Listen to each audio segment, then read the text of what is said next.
നമസ്കാരം. തെലുങ്ക് സൗഹൃദ സംഗമം അതിൻ്റെ 7ാമത്തെ പതിപ്പിലെത്തിയിരിക്കുകയാണ്. 48 പഞ്ചായത്താണ് തൃശ്ശൂർ ലോക്സഭാ മണ്ഡലത്തിൽ. 48 പഞ്ചായത്തെന്നാണ് എൻ്റെ അറിവ്. 48 പഞ്ചായത്തിലും ഒരു തവണയെങ്കിലും ഈ സംഗമം നടക്കണമെന്നാണ് എൻ്റെ ഒരാഗ്രഹം. ഇതിനു മുമ്പ് പഴയ കാലഘട്ടത്തിലൊക്കെ കാര്യങ്ങൾ നടത്തിയെടുക്കുന്നതിന് വേണ്ടി പോലീസ് സ്റ്റേഷനിലോ കോടതിയിലേക്കോ ഒക്കെ വലിച്ചഴക്കപ്പെടുന്ന വിഷയങ്ങൾ ഇതുപോലെയുള്ള സംഗമങ്ങളിലൂടെ കലുങ്കുംപുറത്തും ആൽത്തറപ്പുറത്തും അതുപോലെയുള്ള തണലൊക്കെയുള്ള സ്ഥലത്ത് എല്ലാവരെയും വിളിച്ചിരുത്തി ചർച്ച ചെയ്ത് കൂട്ടിച്ചോദിച്ച് സംസാരിച്ച് പ്രശ്നങ്ങൾ തീർക്കുന്ന നല്ല സാമൂഹിക അന്തരീക്ഷമുണ്ടാക്കുന്ന ഒരു പ്രക്രിയയാണ്. അതിപ്പോഴും തമിഴ്നാട്ടിൽ ഉൾനാടൻ ഗ്രാമങ്ങളിൽ വളരെ നിഷ്കളങ്കരായ ആൾക്കാരെ കാര്യങ്ങൾ പറഞ്ഞ് മനസ്സിലാക്കി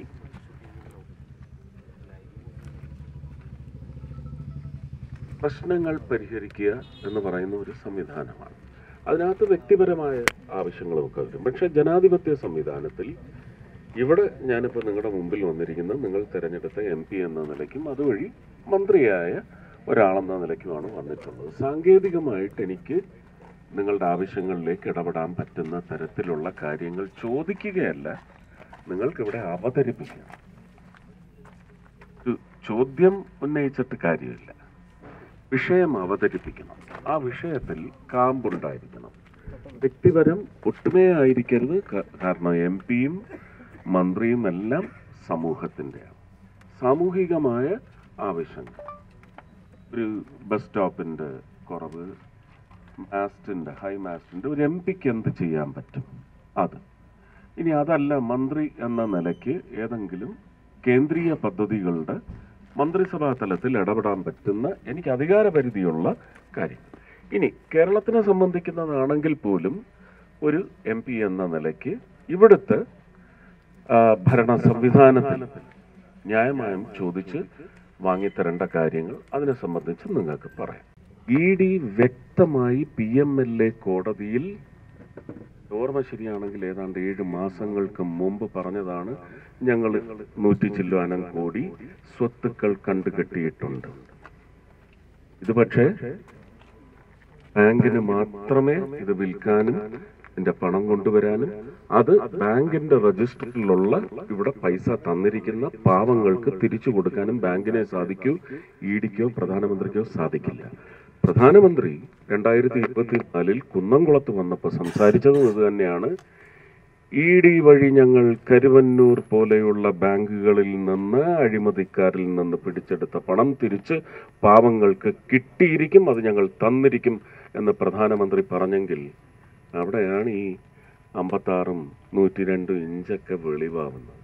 പക്ഷെ നിയമ സംവിധാനം, ഈ ബാങ്ക് ആ തുക സ്വീകരിക്കണം. അല്ലെങ്കിൽ കണ്ടുകെട്ടി ED ഏൽപ്പിക്കാൻ, ഡെപ്പോസിറ്റ് ചെയ്യാൻ ഉദ്ദേശിക്കുന്നത് അത് PMLA കോടതി പറഞ്ഞിട്ടുണ്ട്. കോടതി അതിനെ ചോദ്യം ചോദിച്ചിട്ട് ഇതുവരെ ആ കോഓപ്പറേറ്റീവ് ബാങ്കോ അല്ലെങ്കിൽ മറ്റ് കോഓപ്പറേറ്റീവ് ബാങ്കുകളോ അതിന് നടപടി എടുത്തിട്ടില്ല. അത് പിന്നെ നിങ്ങളുടെ ജീവിത സമരമാവണം. ആനന്ദവല്ലി ചേച്ചി വന്ന് എൻ്റെ നെഞ്ചത്തോട്ട് കയറിയിട്ട് കാര്യമില്ല. ഞാൻ വ്യക്തമായിട്ട് മറുപടി പറഞ്ഞതാണ്.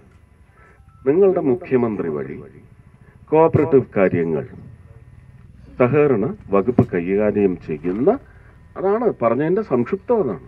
അല്ല മുഖ്യമന്ത്രിക്ക് നേരിട്ട് ആ വകുപ്പിൽ കയറി ചെയ്യാനൊക്കത്തില്ല. ആരാണോ സഹകരണ വകുപ്പ് അവരെ കൊണ്ട് പറഞ്ഞ്, പാവങ്ങളാണ് മുഖ്യമന്ത്രിയുടെ ഭരണത്തിൻ്റെ കരുതൽ, കരുണ, ദയ, കാരുണ്യം എല്ലാമെങ്കിൽ ഉറപ്പായിട്ട് ഈ കാശ് EDയിൽ നിന്ന് അവിടെ ഡെപ്പോസിറ്റ് ചെയ്ത് വീതം വെച്ച് കൊടുക്കണം.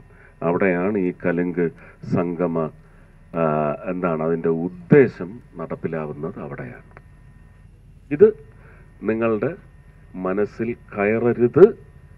ഇത് തെളിവായി പൊന്തി വരരുത്. ഇത് നിങ്ങളുടെ ഒരു ജനകീയ മുന്നേറ്റമായി വരരുത് എന്ന് ഉദ്ദേശമുള്ളവർക്ക് ഉറപ്പായിട്ടും വക്രീകരിക്കാനുള്ള ത്വരയുണ്ടാവും. അതിനെനിക്കൊന്നും ചെയ്യാനൊക്കത്തില്ല. അത് അവരുടെ അവകാശം. പക്ഷേ ദൈവമെന്നൊരാളുണ്ട്, കിട്ടിയിരിക്കും. എൻ്റെ വിശ്വാസം അതാണ്.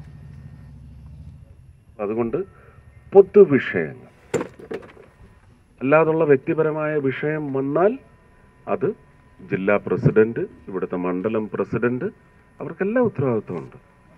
അല്ലാതെ ക്വാറിക്കാരുടെ നിന്ന് 2 കോടി വാങ്ങുന്ന ജില്ലാ പ്രസിഡന്റുമാരാരും ഞങ്ങളുടെ കൂട്ടത്തിലില്ല. തിരുവനന്തപുരം കോർപ്പറേഷനിൽ വീട് വെക്കുന്നതിനോ അല്ലെങ്കിൽ അതിനൊപ്പം അങ്ങനെയും ഇല്ല. അങ്ങനെ ഉണ്ടെങ്കിൽ എന്നോട് പറഞ്ഞോളൂ, വെളിയിലെടുത്ത് കളഞ്ഞു തരാം. ഞാൻ എൻ്റെ പ്രവർത്തന കാര്യങ്ങളിൽ കൊണ്ടുവരുന്ന ഇടപാടുകളിൽ എന്തെങ്കിലും സത്യസന്ധമായി നിങ്ങൾക്ക് എൻ്റെ മുന്നിൽ കൊണ്ടുവന്ന് തെളിവ് സഹിതം ഒരു ഫ്രോഡ് നടന്നു എന്ന് വെച്ചാൽ പുറത്താക്കി തരാം. അവരും കേൾക്കുകയാണ് ഞാൻ പറയുന്നത്. അങ്ങനെയുള്ള വിഷയങ്ങളുമായി മുന്നോട്ട് വരാം. പറയാനുള്ളവർ ഇവിടെ വന്ന് നിന്ന് എന്നെ ഒപ്പുന്നത് പോലെ നിങ്ങളെയും അവർക്ക് ഒപ്പാൻ സാധിക്കണം. ഇവിടെ വന്ന് നിന്ന് മൈക്ക് തരും, സംസാരിക്കണം. തുടങ്ങാം. ഹലോ, നമസ്കാരം. മുല്ലശ്ശേരി പഞ്ചായത്തിലെ 7ാം വാർഡിൽ നിന്നാണ് നമ്മൾ വരുന്നത്.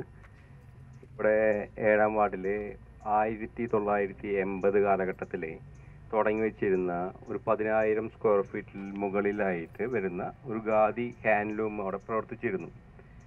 കാലാനുസൃതമായിട്ട് സാമ്പത്തിക ബുദ്ധിമുട്ടുകളും പല പ്രശ്നങ്ങളും കാരണം കൊണ്ട് ഇന്ന് അവിടെ വിരമിച്ച് പോയിട്ടിരിക്കുന്ന ഒരാൾ മാത്രമാണ് വീണ്ടും അവിടെ വന്ന് വർക്ക് ചെയ്യുന്നത്.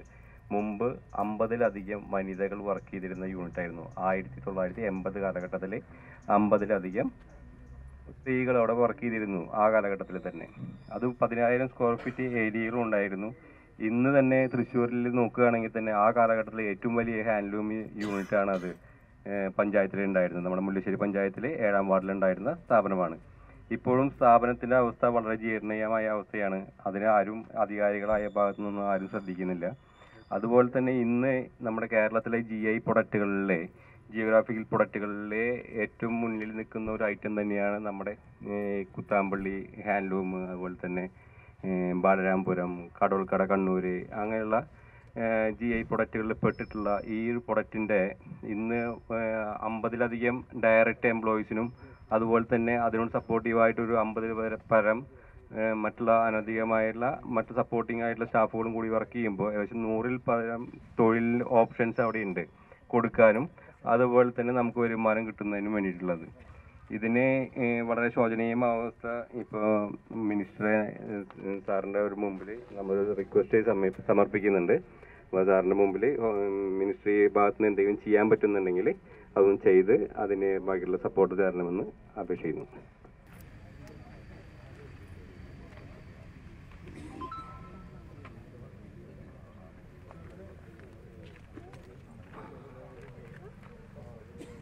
ആവണശ്ശേരിയിലും ഇതുപോലെ ഒരു യൂണിറ്റ് ഉണ്ട്.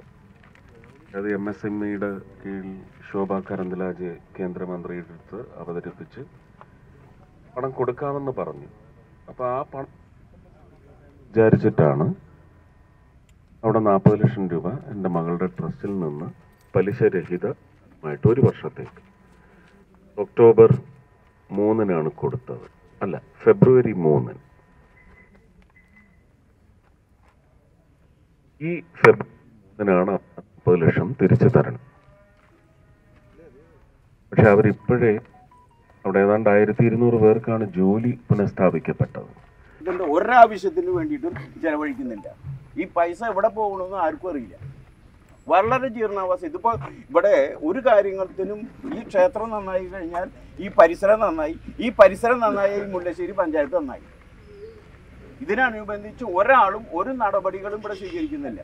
ആരെന്തെങ്കിലും പറയുകയാണെങ്കിൽ അവനെ ഒറ്റപ്പെടുത്തും. അവനെ ഇവർ കൂട്ടിച്ചേർക്കില്ല. ഇതിനു വേണ്ടിയിട്ട് ദേവസ്വത്തിൻ്റെ അഴുവാഞ്ചേരി മനക്കിലേക്ക് പല പ്രാവശ്യം ഞങ്ങൾക്ക് സ്വന്തമായി പൈസ എടുത്തിട്ട് ഞങ്ങൾക്ക് വണ്ടി ഓടിച്ച് കൊണ്ടുവന്നു. ഒരു മാനേജ്മെൻറ്റോ ഒരു ക്ഷേത്ര നടത്തിപ്പക്കാരോ വ്യക്തമായ ഒരു തീരുമാനങ്ങളും ഇവിടെ എടുക്കണില്ല. ഈ ക്ഷേത്രം നന്നായിരുന്നെങ്കിൽ ഇവിടെ ഒരു പ്രശ്നമില്ല സാർ. ആരെങ്കിലും ഭരിക്കാൻ വേണ്ടേ? താങ്കൾക്കൊന്നും വെറുതെ ഒന്ന് ചുറ്റിത്തിരിഞ്ഞ് ഇവിടെ ഒരു അമ്പലക്കുളമുണ്ട്, സോറി ഞങ്ങൾ ഫേസ് ക്ഷമിക്കണം, ഇവിടെ ഒരു ചിറയുണ്ട്, കോണി വെച്ചിറങ്ങണ ചിറയിലേക്ക്.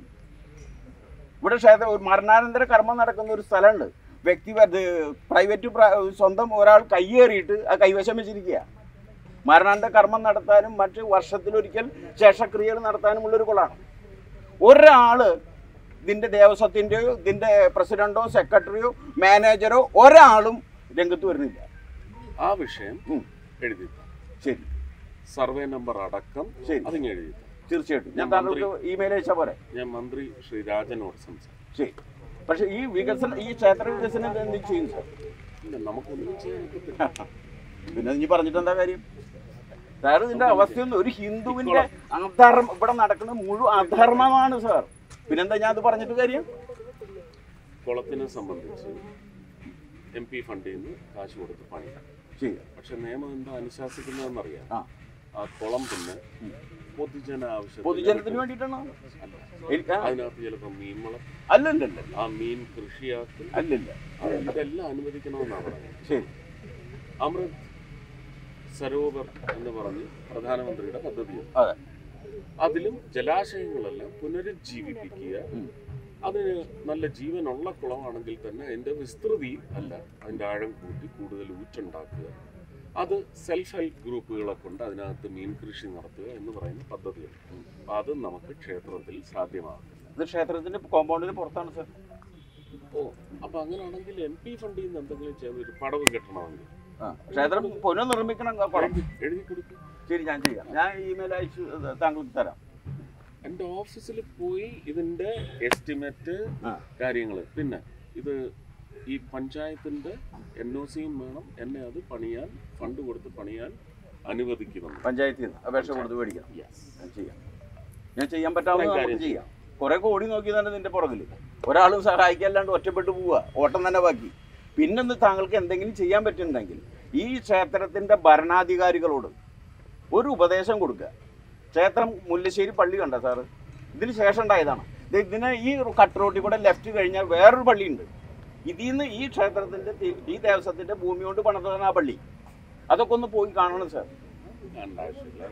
നമ്മൾ മാത്രം ജീർണാവസ്ഥയുള്ളൂ. ഇത്രയേ ഉള്ളൂ. ഇനിയിപ്പോ അതിനുള്ള മറുപടി പറഞ്ഞാൽ ഇവരൊക്കെ ചെയ്യുക എന്താണെന്ന് എനിക്കറിയാം. ഇപ്പൊ നേരത്തെ വന്നില്ലേ ഒരു സഹോദരി, അവരെ കൊണ്ടുപോയി കഥ ഉണ്ടാക്കി അടുത്ത കുത്തിത്തിരിപ്പാക്കും ഇവിടുത്തെ ഏറ്റവും വലിയ ന്യൂസ്. ഇതെല്ലാം മുക്കിക്കളാം. അപ്പൊ നമ്മുടെ ഭാഗത്ത് ചെയ്യാൻ പറ്റും, ചെയ്യാം. കഴിഞ്ഞ പ്രാവശ്യം അത് സംഭവിച്ചു. PMAY കുറിച്ച് പറഞ്ഞു, അതാർക്കും അറിയത്തില്ല. ന്യൂസായിട്ട് ഒരിടത്തും എത്തിയില്ല. കേരളത്തിലെ പാവപ്പെട്ട ജനങ്ങളുടെ കൂരയാണ് പ്രശ്നം, അത് അവർക്ക് പ്രശ്നമല്ല. ഇവിടെ മൊത്തത്തിൽ ഇവിടുന്ന് ഒരു ക്ഷേത്രത്തിൽ. അതുകൊണ്ട് ഞാൻ അതിനൊന്നും തുനിയുന്നില്ല.